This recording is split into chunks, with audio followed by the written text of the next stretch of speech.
ഉൽപ്പത്തി പുസ്തകം 41:41. ഇതാ മിസ്രയീം ദേശത്തിനൊക്കെയും ഞാൻ നിന്നെ മേലധികാരിയാക്കിയിരിക്കുന്നു എന്ന് ഫറവോൻ യോസേപ്പിനോട് പറഞ്ഞു. താൻ കണ്ട സ്വപ്നം നിമിത്തം യോസേപ്പിന് തൻ്റെ മാതാപിതാക്കളെ നഷ്ടമായി. സഹോദരന്മാരാൽ വെറുക്കപ്പെട്ടു, അവരാൽ വിൽക്കപ്പെട്ടു, താൻ അടിമയാക്കപ്പെട്ടു. താൻ ചെയ്യാത്ത കുറ്റത്തിൻ്റെ കുറ്റാരോപണമേറ്റ് കാരാഗൃഹത്തിലൂടെ കൽത്തുറങ്കിലൂടെ താൻ കടന്നുപോയി.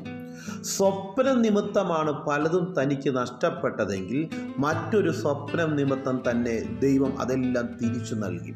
നഷ്ടപ്പെട്ട തൻ്റെ മാതാപിതാക്കളെ, സഹോദരന്മാരെ, കുടുംബക്കാരെ, മാത്രമല്ല നഷ്ടപ്പെട്ട തൻ്റെ വസ്ത്രത്തേക്കാൾ രാജകീയ വസ്ത്രം, നഷ്ടപ്പെട്ട സന്തോഷത്തേക്കാൾ ഇരട്ടി സന്തോഷം, നഷ്ടപ്പെട്ട തൻ്റെ കൂടാരത്തേക്കാൾ കൊട്ടാരം തന്നെ നൽകി ദൈവം തന്നെ ഉയർത്തി.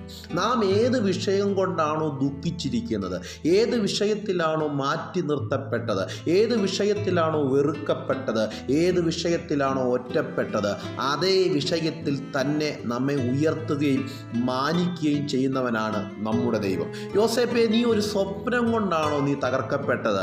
മറ്റൊരു സ്വപ്നം കൊണ്ട് നിന്നെ ഉയർത്തുന്ന ദൈവമാണ് നമ്മുടെ ദൈവം. ചെങ്കടൽ നിമിത്തം ഇസ്രായേൽ നിലവിളിച്ചു, പിന്നീട് ചെങ്കടൽ നിമിത്തം അവർ സന്തോഷിച്ചു. ചില പ്രശ്നങ്ങൾ നിമിത്തമാണ് നീ ദുഃഖിച്ചതെങ്കിൽ അതേ പ്രശ്നങ്ങൾ നിമിത്തം നീ സന്തോഷിക്കുവാൻ ഇടവരും. കാരണം അവൻ നിന്റെ വിലാപത്തെ നൃത്തമാക്കുന്നവനാണ്.